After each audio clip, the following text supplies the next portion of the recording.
back in the Muppets. Superman is now streaming on HBO Max, but wait until you see what James Gunn cut from the film. Plus, Gunn just revealed his film script cover for Man of Tomorrow. We break down what it could mean, and he also connected Peacemaker directly to the new movie.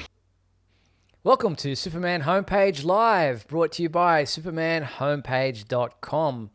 Don't know where that voice came from, but thank you for introducing tonight's topics. Let's get into tonight's Superman Homepage Live. My name is Steve Eunice, and I am joined by my good friends, Michael Bailey. Hello, Michael. Hey, Steve. And Mark Lax. Hello, Mark. Hello, gentlemen. How are we both tonight? Doing well, I hope? Trying to. Right. Yeah. Oh, good. Excellent. You know, the rapture's going to happen tomorrow, so, you know, either it's not going to happen or traffic's going to get a lot better. So I'm down with it either way. Okay. Very good. That's news to me. Yes, same. I hope I'm going somewhere. I hope I'm going up there. But all right, let's get into tonight's actual topics.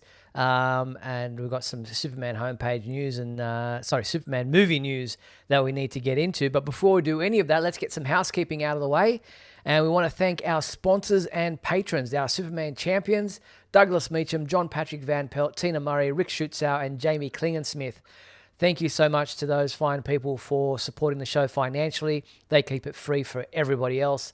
So thank you so much for your financial support. And if you'd like to join those folks and have your name read out at the beginning and end of every live show, then all you have to do is go to patreon.com/Superman homepage.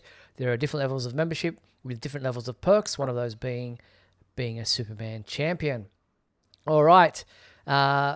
Also, tonight we are taking live callers if we have time. And Michael, you have the information on how people can go about doing that if they want to be a caller tonight. Yeah, it's dirt simple. Just go to supermanhomepage.com/live and press the call now button. You'll be it's like I'm Two-Face all of a sudden. I'll get you in there sooner. I'll get you in there. Hang on a sec. Here we go. Ready? And there you are. There. Okay. Now, no, I'm just kidding. Just go to supermanhomepage.com/live, press the call now button, and that'll take you to the green room where you can watch your show while you're waiting to get onto the line. You can also use your smartphone to scan the QR code. Still trying to figure out how that works. Are you watching it on your computer and scanning? I don't know. But anyways, you can do that too. Now, if you are watching the show on your computer or laptop, desktop, whatever, and you're using an external speaker, please mute that before we have you on, because we're on a bit of a delay and that can screw things up. If you're using your smartphone, please use a headset or AirPods or whatever, because the speakerphone doesn't work. No, that's right. So there's two ways you can get involved live tonight if you are a caller. But if you do want to just participate in the show without calling in, there's the comments both on YouTube, Facebook, and Instagram live tonight. We are watching what you have to say, answering any questions you might have, and reacting to any comments. So feel free to participate in the comments section on those three platforms, and the three of us will be able to react to them as we go along tonight. All right, let's jump into tonight's topics. And just quickly, if you are on Instagram and you're only seeing the middle third of the picture and you want to see the full thing, just go to supermanhomepage.com/live so that you can watch the full widescreen, surround sound, all that kind of stuff. Just kidding. All right, let's get into tonight's topics.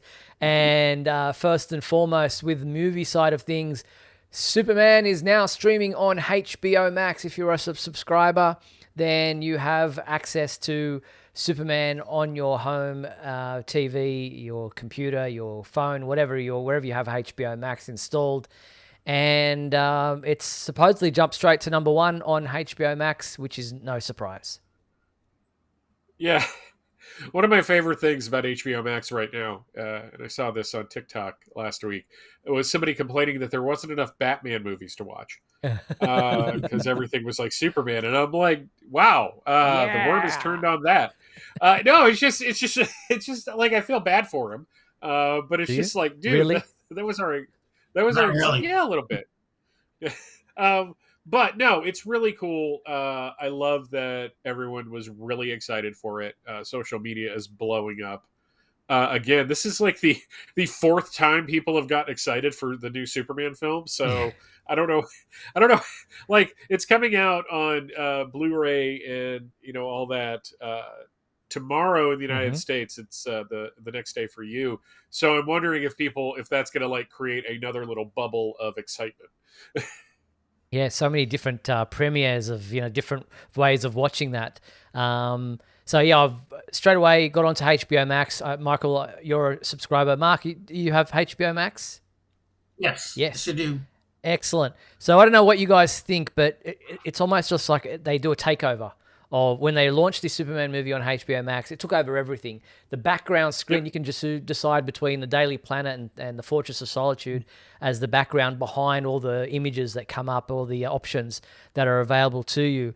And then there's different menu options for watching everything. There's Unsung Heroes of HBO Max, which has obviously Superman, Lois Lane there, but it's also got like Neville Longbottom and Samwise Gamgee and Alfred Pennyworth, so that you can use these kind of buttons to be able to go watch other things that are on HBO Max, but they're using the Daily Planet and the Superman movie to, theme those options. You've also got the Fortress of Solitude collection, and so that kind of goes through all the different Superman movies and animations and things that are available. And then there's also the Lex Luthor's Pocket Prison menu, where it's got all these different people and characters that are available to select from, so you can watch their different programs or movies or what have you. So I love the fact that it was a Superman takeover right across HBO Max. Yeah, I mean, it's just again, I don't know how to deal with it. I guess everyone's just like, well, you should just be excited, and it's just like, no, because I don't know how to deal with this. I don't know how to deal. Like if there was a Batman takeover, it wouldn't raise a flurry of any kind of activity. It's just like, oh yeah, Batman, whatever. But the fact that they're going so hardcore for Superman is just continuing the hype for the character. And I think that's going to carry over into next year with Supergirl. And then as soon as Supergirl's over, they're going to carry right into the hype of Man of Tomorrow. So it's just really strange. Yeah. I mean, just, excuse me. I'm enjoying it until it ends, and hopefully it won't end too soon. But like Mike has said, we're just getting over this, and all of a sudden they announce Man of Tomorrow. And in between, we have Supergirl. So things are just chugging and chugging and chugging. And it's a good thing for us Superman fans, but Yep, it's like a lot to like swallow. Exactly. Because it's all been, Batman, and Marvel Universe and all of that. But now, but hey, Superman's the big gun now. So, no pun intended. I was going to say, is that with a double N? But yeah, no, I mean, I'm happy about it, but it's a little overwhelming. Yeah. Yeah, no, it's good. Claude Rain in the comments says on Claude, I think it's a male. My HBO had an interactive Superman game on the TV where I could select a character to be to collect points. Very strange. I did not see that. That's interesting. I'd be interested to see how that came up and how you can access that rather than just kind of if it just pops up. But thank you, Claude. That was an interesting thing we'll have to look out for and maybe look into. But I do know, and people are commenting on the fact that you can change your profile picture on HBO Max to one of the many characters in the world of Superman, this new movie. Obviously, you've got, the main characters like Superman, Lex, Lois Lane, Krypto, Clark himself. You've got all the heroes like Hawkgirl and Metamorpho and Mr. Terrific and Green Lantern. And then you've got all the other characters. For some reason, we've got Gary. Maybe that's two because one is number 4 and one's Gary. I don't know. Are you? Oh yeah, I guess he is on there twice, isn't he? Interesting. That's probably just because the menus repeat. Like when we've collected these together, he's actually right next to Metamorpho. So there are repeats. There are repeats. Yeah. I don't know who this guy is on the bottom right-hand corner. That seems to be like a default thing that they have on No, everyone. Do you know no, who it is? he's the guy that does the American Sign Language version. There's a Yes. dude that there's a menu option where you can choose for American Sign Language, and that is the face of the guy that does it. Very cool. Oh Yes, wow. that is indeed the case. Yes, his name is Giovanni Morchia.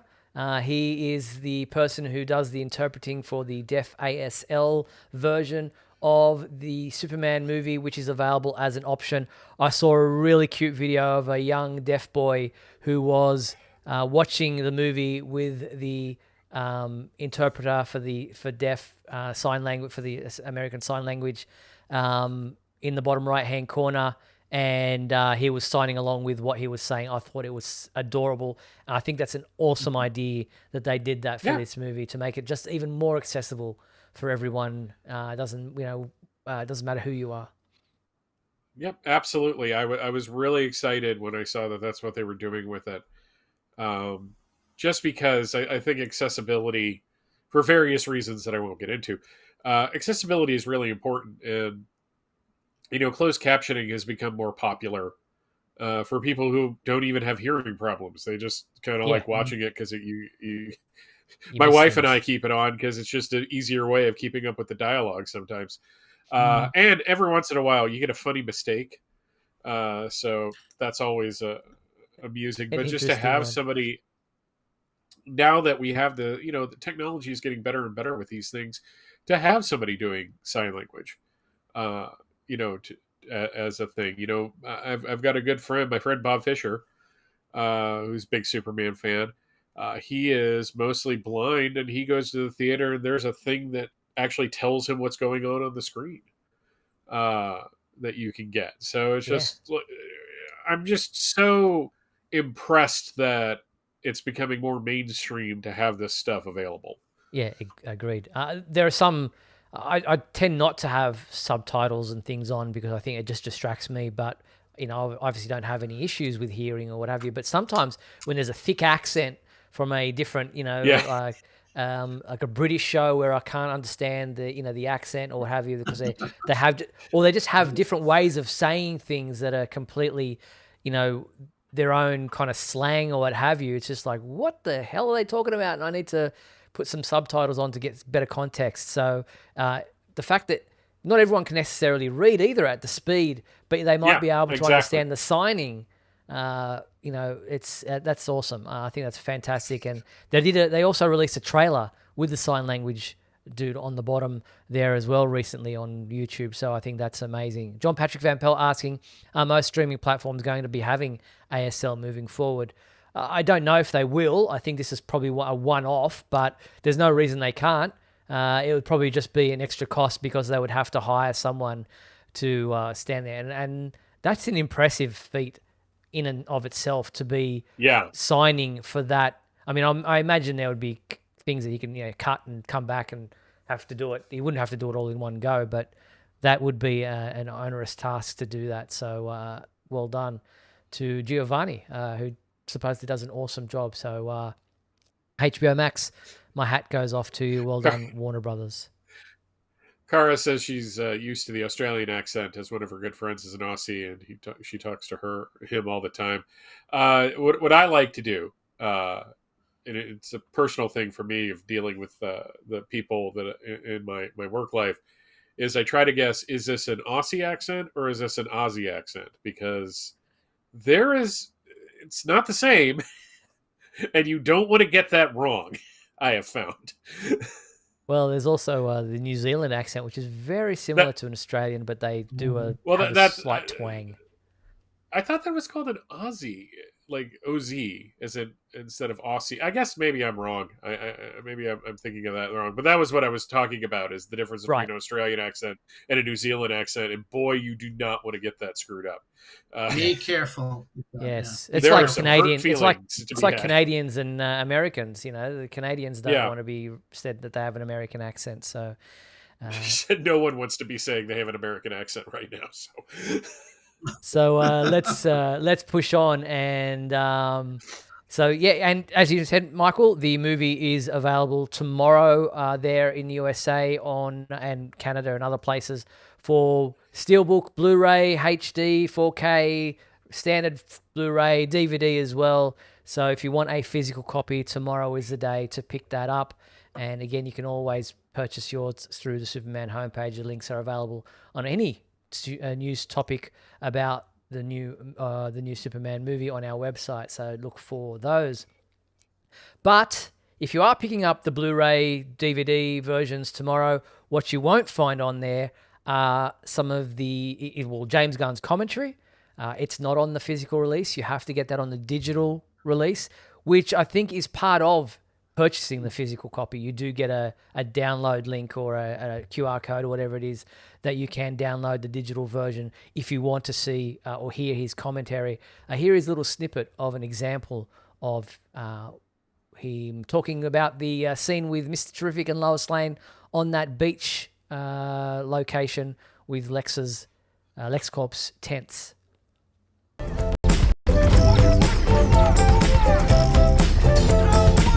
Okay, one of the more powerful moments. This is what they call a oneer, meaning one shot, but it's not really a oneer because at certain times, I think it's actually 3 shots.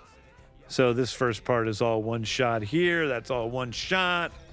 And then there it becomes another shot because we go up. This is all one. This is all one. So there's just a bit of a snippet of James Gunn talking about, what is the shot, how they did things, and his behind-the-scenes commentary on the making of the film. And that's always interesting. If you're seeing it multiple times and you're not actually watching it for the movie this time, you're actually watching it for the commentary on what he has to say about making the movie, then that's definitely something you want to have a look at for digital. Wonder saying, Apple only, what about Amazon? I think it's all digital. All digital. Like if you've purchased it digitally, you'll have access, I believe, to the commentary. Of course, Mind the Gap saying it sucks that the commentary is an Apple exclusive. I wasn't aware that was the case. I thought it was for anybody who'd purchased it digitally. So just maybe check tomorrow when that is the case. So I just think it's kind of stupid that it's not on the disc. I mean, you're buying you're buying something. It's not like a commentary track is going to add too much to a disc, especially Blu-ray, where you can do so much more than you used to be able to. It's just I think the problem was the turnaround time. Sorry, Mike. Oh. I think it's a turnaround time because James Gunn was saying a couple of weeks ago that he was recording the commentary track. And I think the Blu-rays and DVDs and everything were already in production because of the quick turnaround time that has happened between the movie's theatrical release and the digital and then Blu-ray release. So I think, and he's probably a very busy guy. He doesn't have time to do all these things. But I agree with you. It should be part of the physical release. But obviously, I think the turnaround time was the issue there. Would you stop that? Sorry, my dog is... it's like your computer is nodding with me or... No, well, that's entirely true. Though, to be fair, I think James Gunn knocked out 3 scripts while recording the commentary. So I'm not... Yeah. It just seems how productive he is, multitasking. So I'm trying to look up the commentary and see if it says... No. Yeah, probably tomorrow will be when we'll know for sure because that's when it all gets released. So September 23rd, the commentary is coming. Yeah. Huh? We'll wait and see. John Patrick Van Pelt said he didn't mention where the film was shot and whether it was shot on location, listening to the commentary. That's just a snippet. He might say that further on for each scene or each location. So just wait and see when you sit down to watch the entire thing. If he mentions certain things about certain location shoots or whether they're done on stage. But we do know that beach scene was on location somewhere. So, yes, looking forward to seeing or hearing all that.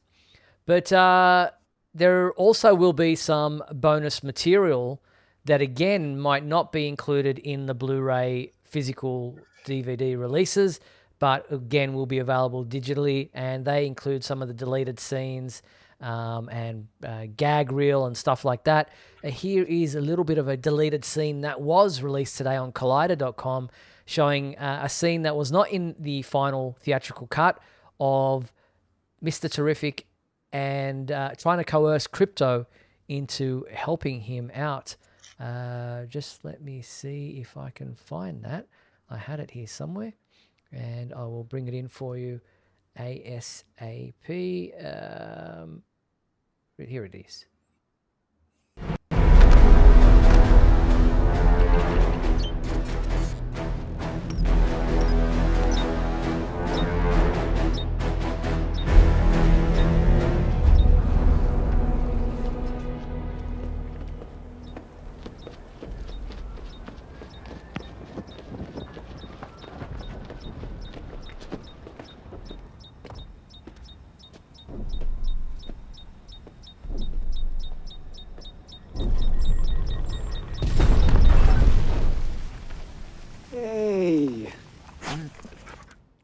There's just a little bit of that 30 seconds of that clip that was a deleted scene and not included in the final cut.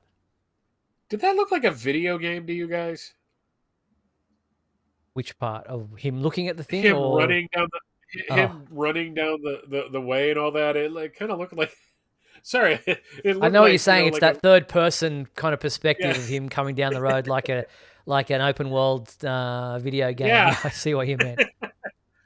I mean, I'm not insulting the scene. I love that he's going to look for Krypto, but I was watching it and I was just like this. And maybe it's because the internet's a little warbly too, so it's a little stilted, so it looks even more like a video game. Frame rate. Very cool. So yeah, it's seeing him trying to coerce Krypto into giving him a hand and helping him get that ride that we see later on when he's holding on to Krypto and flying through the sky. So, but Steve Brown agrees with you, Michael. Says looked like a video game, and maybe that was the intent. Walking down the streets of Metropolis, an open world kind of game. Mark. Which scene that was cut out from where? I forget. So that I think is after the fight with. So he looks like he was at the baseball stadium there, and then so it's after that fight with the engineer and everything. He was knocked out, I believe, and Mr. Terrific, and then he obviously comes to, and he's trying to get to wherever Superman is next, and to do that, he doesn't obviously have. He's any other way to kind of travel, so he's looking for Krypto to kind of give him a hand to get him to where he next needs to be. Okay, now that makes sense. Yeah. All right, so that's deleted scene, and some of the other bonus material that will be that was showcased by DC Studios today were they kind of put this on their Instagram account and other social media. So there's deleted scenes. We just saw the Mr. Terrific in Krypto. There's a bedroom kiss deleted scene. Lombard in the tea craft deleted scene. That should be interesting. There's a director's commentary and there's a gag reel. So they will be the special features, bonus material that will be available as of tomorrow. So as soon as we know any more details about how and when and where you get that, we will kind of bring that to your attention if it's not immediately obvious for everyone when September 23rd comes around in the US. Love the gag reel. I don't know what you think. Few short hours. Yes. No, I will have to say that it's a very uninspiring image. It's just Superman standing there. I mean, it's just like, I know maybe I'm just spoiled because we come from the era of DVDs and they used to do like menus that were like extremely impressive. And when you got like the one static shot, it was always just like, oh, you didn't put any time into this. It's just like, just the look, like it's just Superman like kind of standing there, like a mannequin, Krypto flying by, and like the most did they not have the rights to a Superman logo for that thing up there? I mean, it's just maybe I've had a very long day, so I will say that maybe I'm being a little snarkier than normal, but still. No, you're right, and it's just literally like a mannequin. You get to see a little Krypto, and that's it. It's like don't even show the pictures, just show The it does. text. Yeah, it's not a beautiful presentation. I'll say that. Fair enough. I'm with you guys. All right. Almost actually looks like they asked ChatGPT to draw it up for them, and it was the graphic that it came up with. But and which is not outside the realms of possibility. But let's look forward to Man of Tomorrow, and James Gunn has revealed the cover image for his second draft of the script, and it features an image of a vintage illustration of the anatomy of a human head. Which is very stark and kind of interesting in and of itself, but it immediately led fans to believe that it had something to do with Brainiac. Now, obviously, because you can see the brain. Is that the clue that we, kind of puts us over the edge and say, yes, showing the human brain makes us think Brainiac will be the much, much bigger threat that James Gunn has previously alluded to? Your thoughts on this, guys? Either that or Metallo. Right. Okay.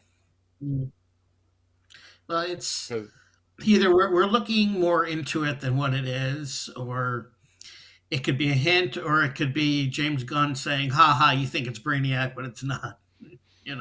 Just putting it up there, making you think, "Oh, it's Brainiac." No, just teasing. Could be very interesting. Either one of them. Could be either one. So we'll wait and see if that is indeed the case. You will recall that he spoke on Howard Stern's SiriusXM show last week, where he revealed that Superman and Lex Luthor would be working together against a much bigger threat.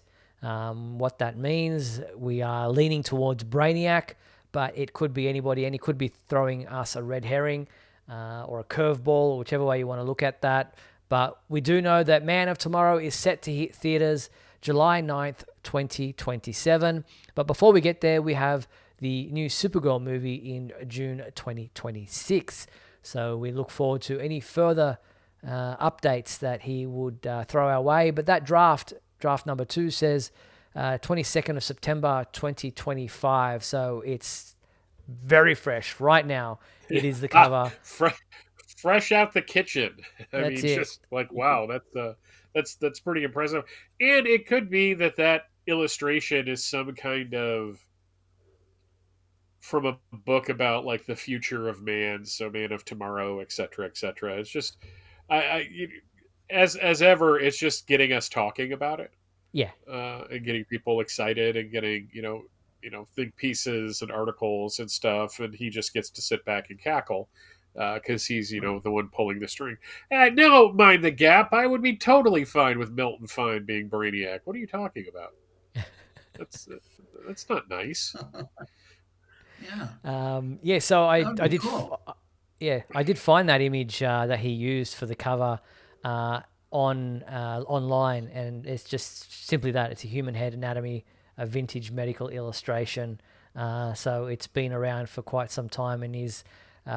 It's not something he's drawn or created for this. He's obviously found the image himself and decided to use it as an illustration that teases what we think this movie is about. John Patrick Van Pelt saying, what version do you think we will see of Brainiac? We don't know. Milton Fine, we just talked about there. Could be the, more robotic type of Brainiac that is an artificial intelligence. We could get one that's from Krypton, like in Superman the Animated Series. We do not know. Wait and see if it's whether it's the green alien or a Terminator skeleton, as Mind the Gap references there. We'll wait and see. But another question. What version, John Patrick Van Pelt, is Jimmy Olsen going to be in the new Supergirl film like he was in the 1984 film? Oh, sadly, it looks like Marcus dropped out. Hopefully he gets back with us quickly. I don't think we'll see Jimmy Olsen in the Supergirl movie if it's going along the lines of the Supergirl Woman of Tomorrow graphic novel series that it is supposedly based on. But you never know. But I don't, it's obviously not going to be like the 1984 Supergirl film, so it will be doubtful that Jimmy Olsen necessarily plays a role in that. That's the big secret. It's a shot-for-shot remake of the 1984 film. So it's going to be Right. it's kind of like what Gus Van Sant did with Psycho at the in the late 90s. There he is. Yeah, he's back. Hey, what happened? Yeah, I don't know. You just dropped out. Michael Helen Slater could be, like playing a female version of Lobo or something. Yeah.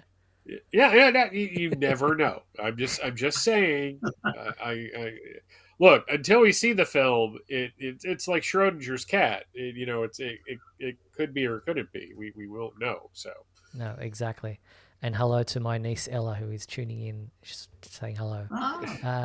So yeah, I know, always cute. All right, so that's Man of Tomorrow. He did also participate in an interview with the Ringerverse podcast on YouTube recently, James Gunn, that is, and he had this to say in regards to his love of Lex Luthor and the upcoming Man of Tomorrow movie. Yeah, I think I'm just more interested in getting into the heart of Lex and seeing how he fits into all of this. I think that getting to know Lex more as a human being, I think we saw, a lot about the evil part of Lex. I don't think, it's hard. He's pretty evil. He's a pretty bad guy. But I think that I just want to get to know. I think he as a character is really interesting. I think that there's something, despite everything, that is incredibly heroic about Lex. Interesting. We know that the villains sometimes think of themselves as the hero of the story, but to hear James Gunn say that he thinks there's something heroic about Lex is an interesting take. I'm never happy. I'm never happy when he's really a good guy. And after what we've seen in the movie, I'm like, hey, look, you can talk about his past. Oh, he was beaten as a kid, and he was this and that, and now he's an evil guy. It's like, oh, poor Lex, this evil guy who did what he did. Now he's going to be heroic. I mean, I don't know. I'm not to answer Kara's question, or Kara. I don't know how she pronounces it. It's a choice for people. Yes, they have teamed up a bunch of times in the comics, and more recently in the Rebirth era, they were kind of working together.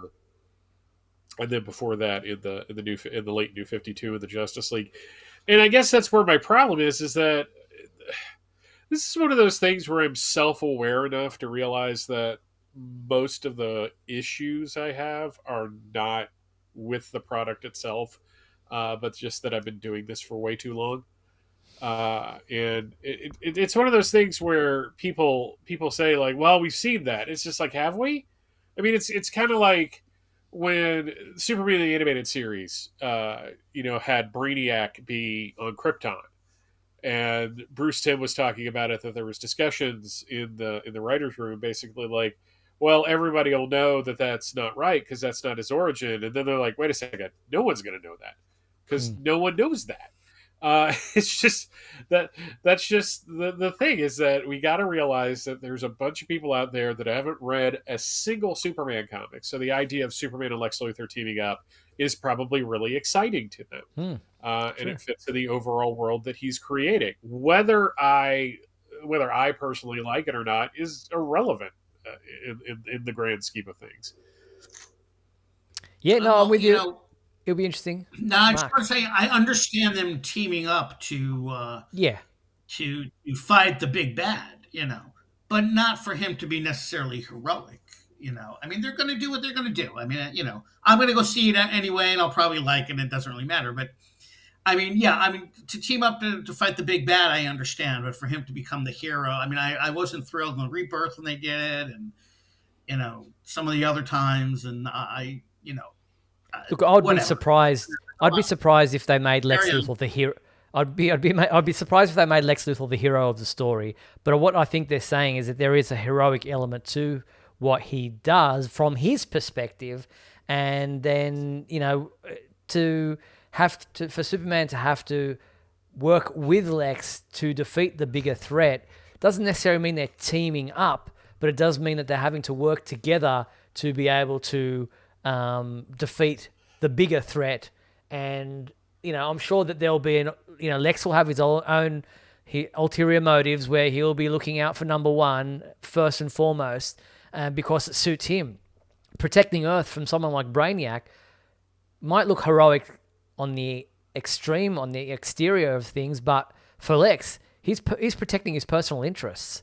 So that's the way, I think that there's always that underlying tone of Lex being selfish and self-absorbed and seeing himself as the hero, and having to begrudgingly work with Superman, and just like Superman will begrudgingly have to work with Lex to be able to beat the bigger threat that is something that they both have an interest in defeating. I'm smelling a new edition of the Brian Azzarello Luthor Man of Steel miniseries coming out.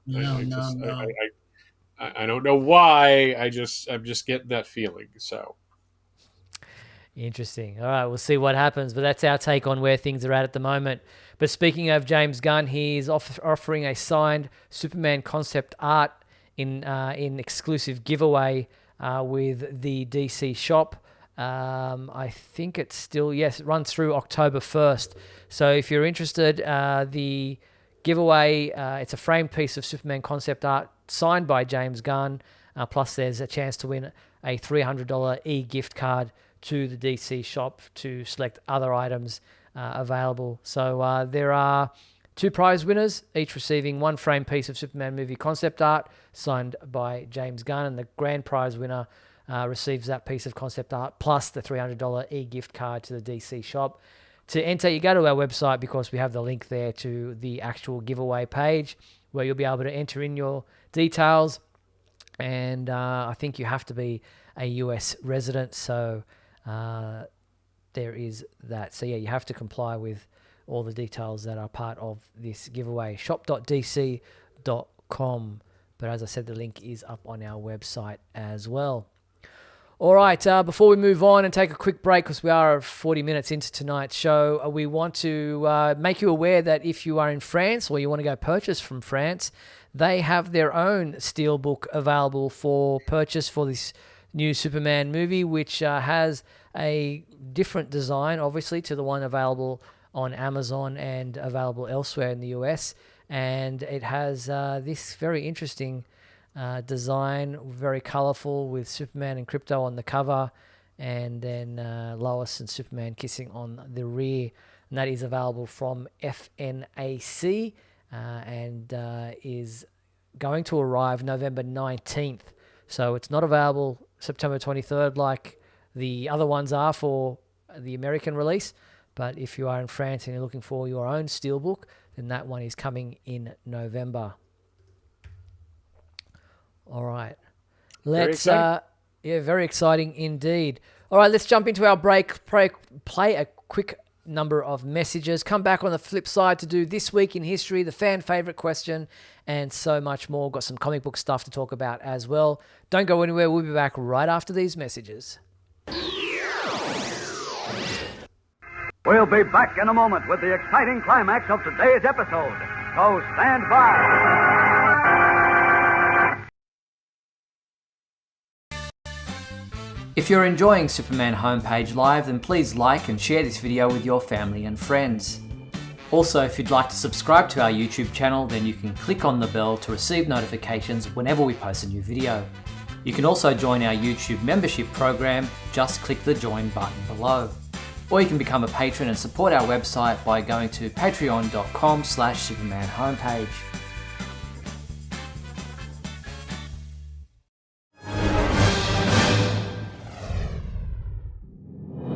Look, up in the sky! sky. It's a bird. It's a plane. No, it's SupermanHomepage.com, the #1 Superman fan site in the world. SupermanHomepage.com, covering the world of Superman from the 1930s to today. News, reviews, rumors, and reports. SupermanHomepage.com for all your Superman comics, TV shows, movies, cartoons, radio shows, and more. Everything you ever wanted to know about the Man of Steel and more.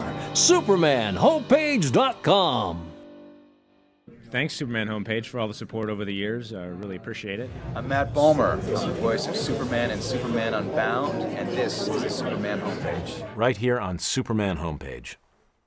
SupermanHomepage.com? All right. Hey, this is Christopher Gorham. You're on the Superman Homepage. Hey, this is Sam Witwer, and you're watching Superman Home.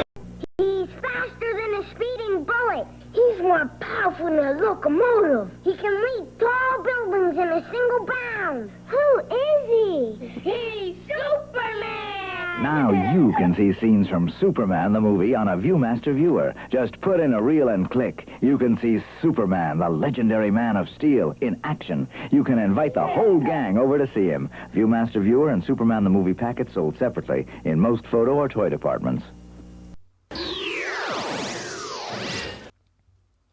I'm extremely disappointed that with all the movie merchandise and tie-ins that we got, that we didn't get a Viewmaster edition of the James Gunn Superman film. You know, you're joking, or maybe you're joking. You may, you may not be, but I am actually shocked that we haven't gotten a Viewmaster revival, just as kind of a niche thing. You know, it's just just with all the Polaroid cameras came back. Remember, everyone was vinyl. It was fascinating watching the Polaroid type cameras coming back, because I'm just like it was mostly like teenagers that were just really excited that you could take a picture and it was right there. And I'm like, you have phones in your hand that let you access anything you want, and you're obsessed with what was cool to us when we were kids. Okay, whatever. You know, I'm not here to judge. What goes around comes around. All right. On some sad news before we do move away from the movie side of things, we lost a Hollywood legend this past week with the death of Robert Redford. And why do I mention him? Well, at one stage, he was a leading contender to be cast as Superman in the 1978 classic film, which obviously eventually went to Christopher Reeve. But he was a hot ticket at the time and was one of the leading men in Hollywood and was seriously a contender to play Superman. So we sadly lost him at age 89 on September 16th. Our condolences to his family and friends. Yeah, talk about a powerhouse. Just an amazing actor, just in general. But just like eventually he wouldn't do a movie unless he really wanted to do a movie. And that's always kind of interesting to watch. It's like he wanted to be in Captain America the Winter Soldier because he wanted to see what that type of filmmaking was like, because he had never done a film like that. And so he gets to be part of that, and then he's in Endgame as well for a brief period. And it's just like, my favorite movie of his, though, will always be Sneakers. I don't know if either of you have ever seen that, film. But it's and if you wanna do a Superman connection to that film, Eddie Jones, who was Jonathan Kent on Lois and Clark, was one of the bad guys teamed with Timothy Busfield, who was also a bad guy on Lois and Clark. Well said. Well I'll bring it back around. Connection. I swear to God. Always comes back to Superman. He's also a great director. Yes. Yeah. He became a really great director. Directed some really great movies that I enjoyed. So, you know, he was all around. Exactly. All right. Well, let's jump into, speaking of Eddie Jones, let's jump into the fan favorite segment of our show. Here we go.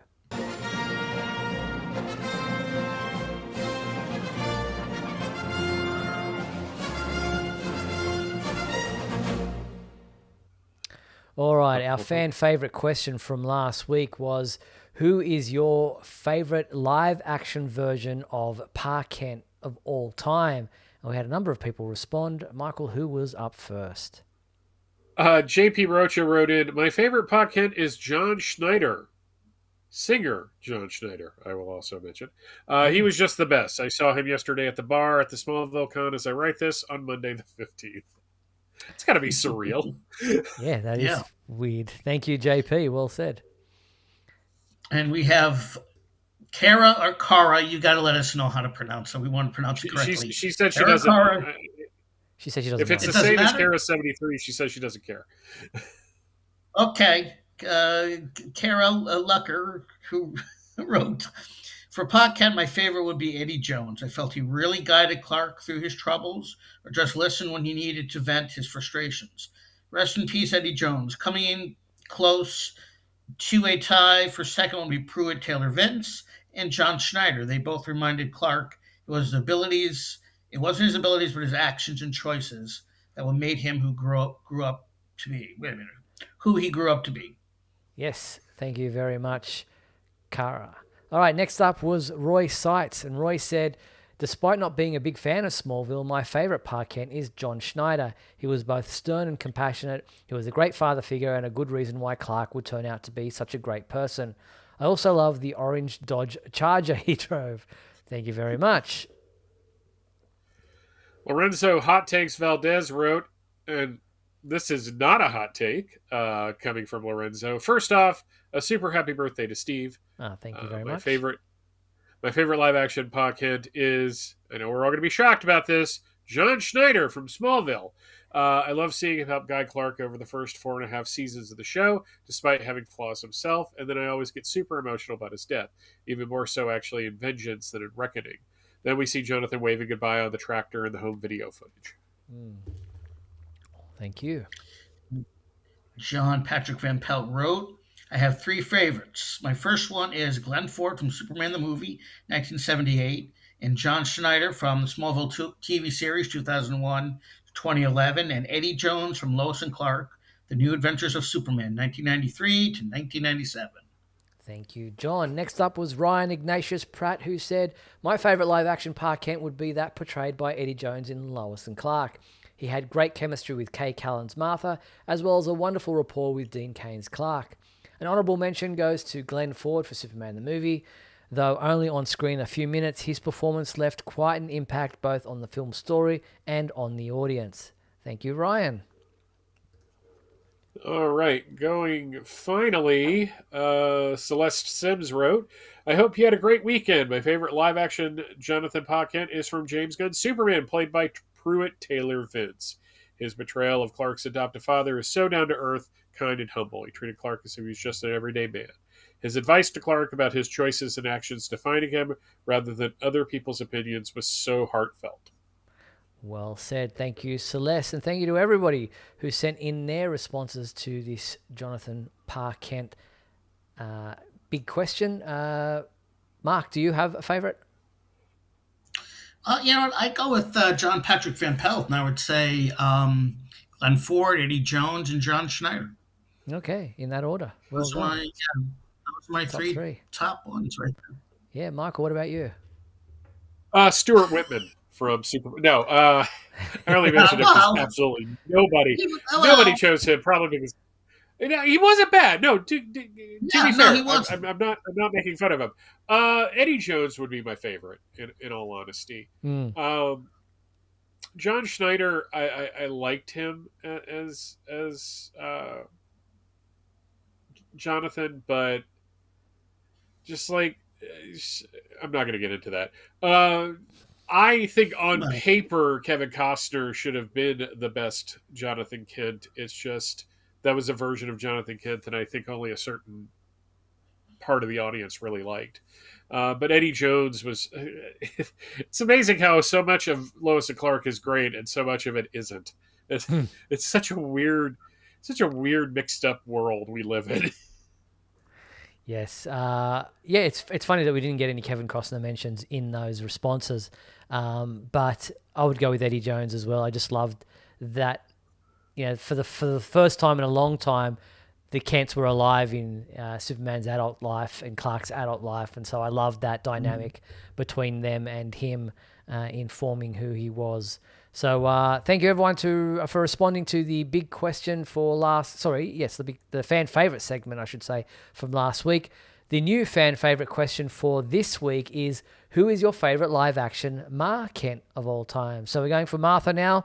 Why did you say that name? But I did say it, and we are going on to that area of the fan favorite question.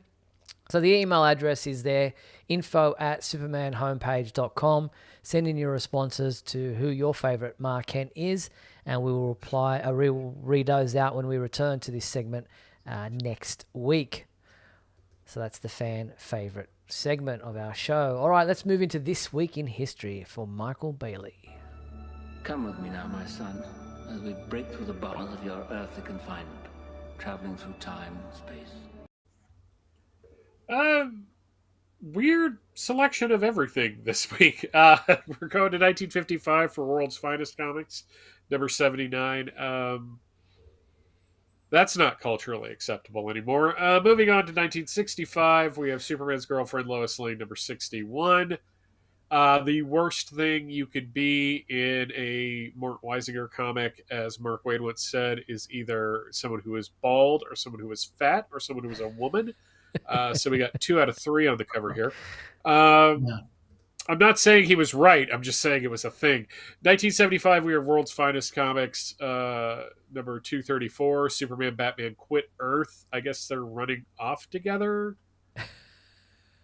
And I didn't know Slash Fiction went back to the 70s for those 2 characters. 1985, we have Action Comics number 574.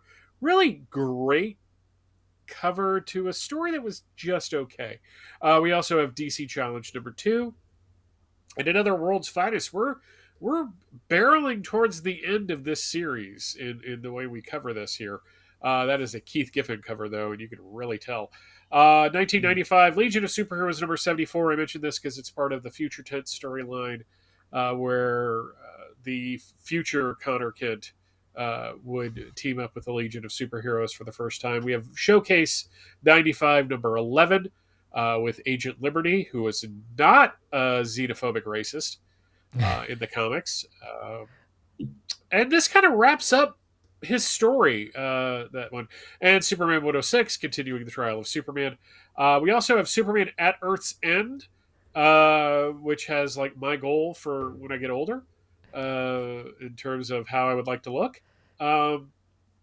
This is actually a sequel. Yeah, Santa Claus, but just jacked. This is a sequel / finale to a 6-issue Commandy miniseries. So it's really weird. It is. It's an interesting story. I remember enjoying it back then. 2005, we have JSA Classified number 3, continuing the let's figure out what Power Girl's origin was.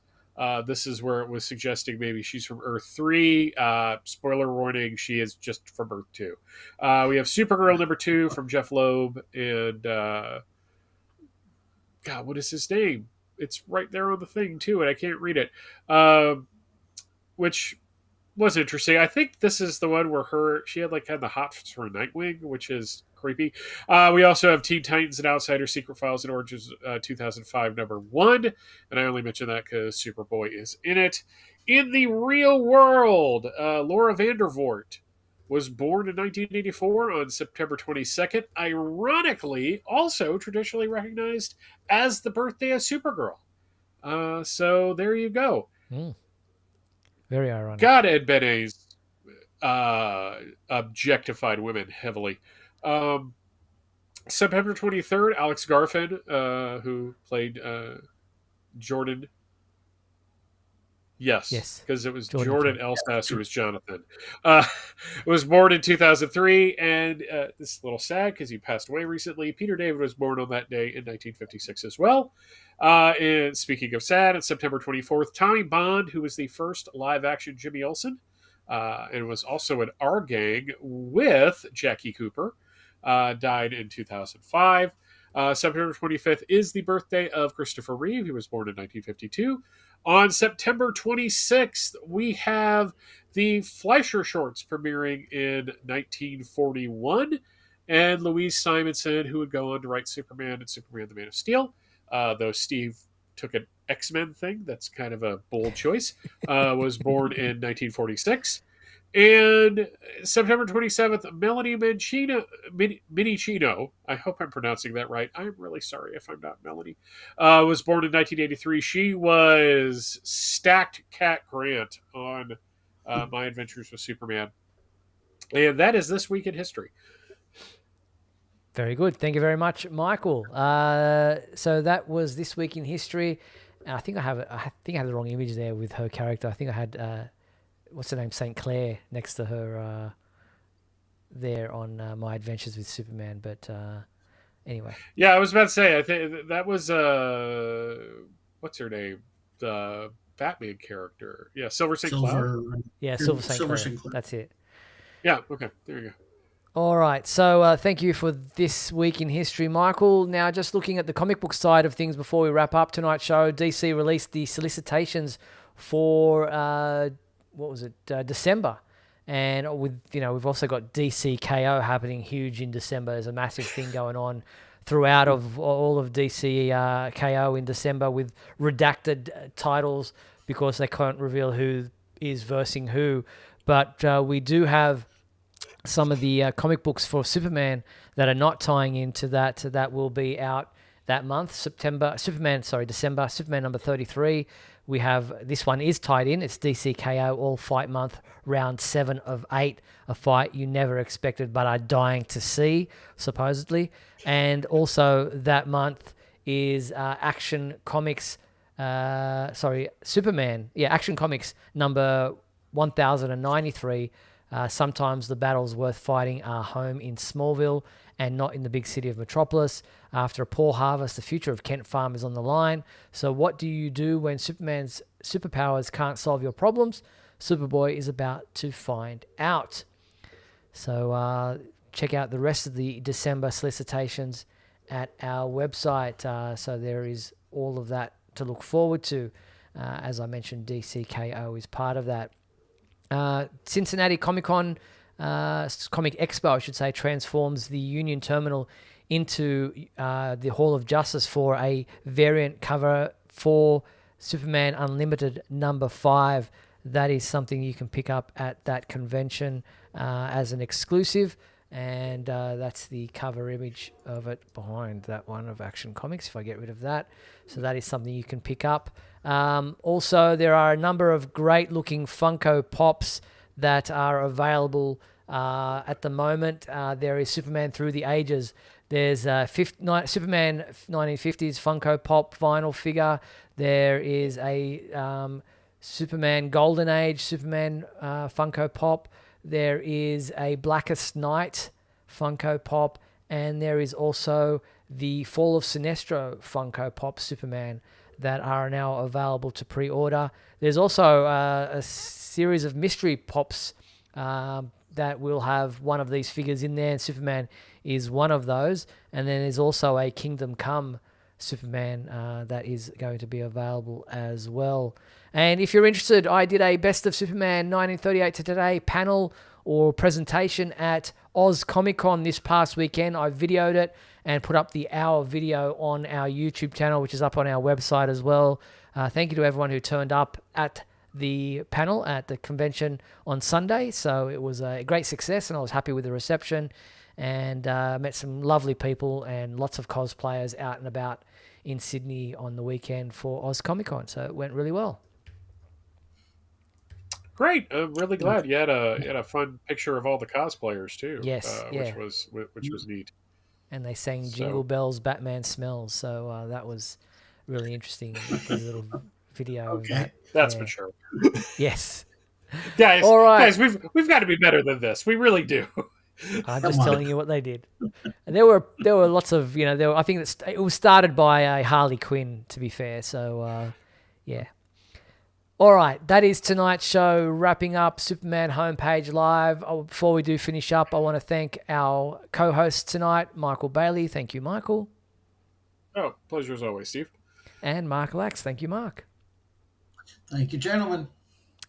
All right, so we will be back next week on September 29th, Monday, 7:30 p.m. for another edition of Superman Homepage Live. Look forward to speaking with you then. A huge thank you to our sponsors and patrons, Douglas Meacham, John Patrick Van Pelt, Tina Murray, Rick Schutzow, and Jamie Klingensmith. If you want to sponsor the show like they have, then head to patreon.com/Superman Homepage. The complete 1 hour video of tonight's show will remain available on our website and on our YouTube channel. If you'd like to watch it back, or perhaps you missed part of the show, you can do it all over again. All right, we'll be back next Monday, as I said. I'm Steve Eunice. Thanks for watching Superman Homepage Live, brought to you by supermanhomepage.com. Good night.